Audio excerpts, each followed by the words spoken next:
तुला राशि को लेकर आप क्या दर्शकों को कहना चाहेंगे? देखिए, तुला राशि जिनकी है उनके ग्रहण ये 12वें भाव में पड़ रहा है और कहते हैं रविर द्वादशे नेत्र दोषम करोति। उन व्यक्तियों को बहुत ज़्यादा जो ध्यान रखना है, अपने नेत्रों का ध्यान रखना है। जहाँ ये ग्रहण पड़ रहा है विदेशों में, वहाँ रह रहे व्यक्ति जो है सूर्य ग्रहण को, सूर्य को तो वैसे भी खुली आंखों से नहीं देखते हैं, लेकिन सूर्य ग्रहण के टाइम पे वो बाहर बिल्कुल ना निकलें और ना ही सूर्य की तरफ वो देखने की कोई प्रयास करें।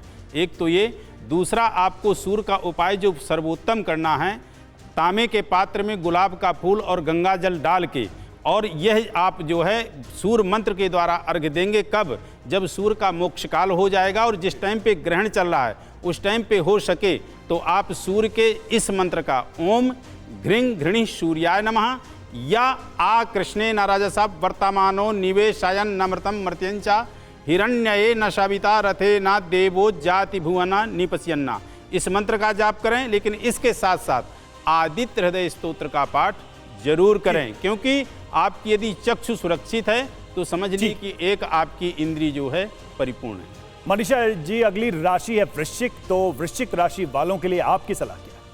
स्कॉर्पियो यानी वृश्चिक वालों को थोड़ा सा अपनी एक्सपेक्टेशन लेवल पर काम करने की ज़रूरत है। भले वो प्रॉफिट्स हों, अपने रिश्ते हों, अपने सोशल सर्कल से एक्सपेक्टेशंस है, अपने जॉब में एक्सपेक्टेशंस हैं, इस समय थोड़ी सी अपनी एक्सपेक्टेशंस को कम करने की ज़रूरत है और उसके साथ साथ अपने रिलेशनशिप्स पर काम करना है।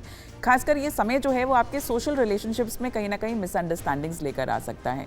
इस दौरान अपनी वाणी पर कंट्रोल करना है, अपने शब्दों का जो सिलेक्शन है वो बहुत केयरफुली करना है ताकि हम किसी को ऑफेंड ना करें।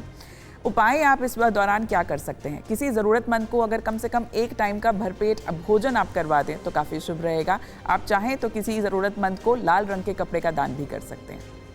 चलिए अगली राशि का हाल भी देखें, समझे। धनु राशि, शास्त्री जी, धनु राशि वालों के लिए आपकी क्या सलाह है?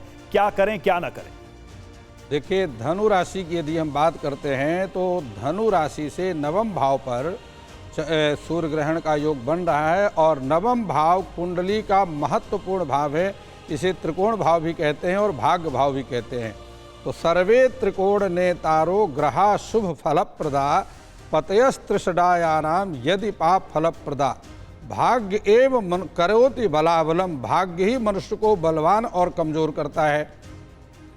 भाग्य भाव पर बैठा हुआ सूर्य चूंकि ग्रहों का राजा है, यद्यपि वह राहु इत्यादि पापक ग्रहों से पीड़ित है, तथापि यदि आपके पुराने रुके हुए कार्य हैं उनके पूर्ण होने की संभावना बन रही है। यदि आप समुद्र पार यात्रा करना चाहते हैं, थोड़े दिन अभी आपको उसको टाल देना चाहिए। कोई बड़े कार्य में आपको इन्वेस्टमेंट नहीं करना चाहिए।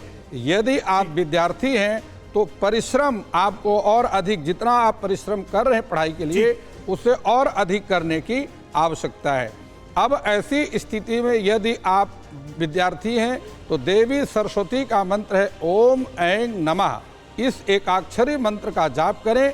सफेद वस्त्रों को अधिक पहनने की आदत डालें, आपका कल्याण। तो विद्यार्थियों के लिए काफी महत्वपूर्ण सलाह आपने दी। मकर राशि अगली राशि, नंदिता जी क्या कहना चाहेंगे? मकर राशियों के वालों के नवम भाव में आपका ग्रहण का असर पड़ रहा है। अब नवम भाव में ग्रहण का असर पड़ रहा है तो पिता के साथ बना के रहिए, क्योंकि पिता का आशीर्वाद बहुत ज़रूरी होता है, क्योंकि सूर्य भी पिता के कारक होते हैं।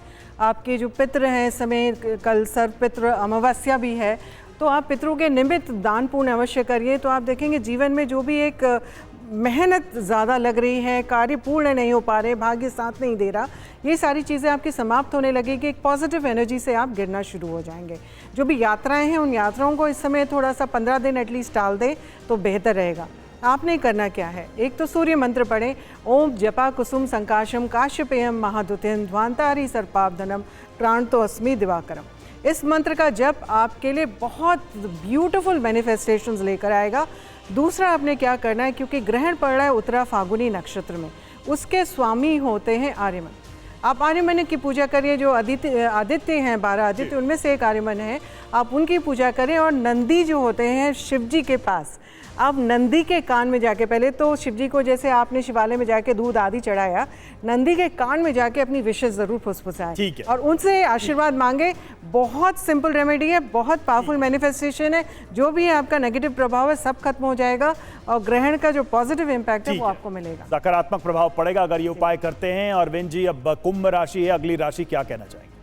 देखिए कुंभ राशि वालों की जो ग्रहण पड़ रहा है वो अष्टम हाउस में पड़ रहा है, और अष्टम हाउस जो होता है वो है रोग और अत्यधिक जो है, जिसको कहा जाए कि मार्केश का मेन स्थान अष्टम होता है, मृत्यु का होता है।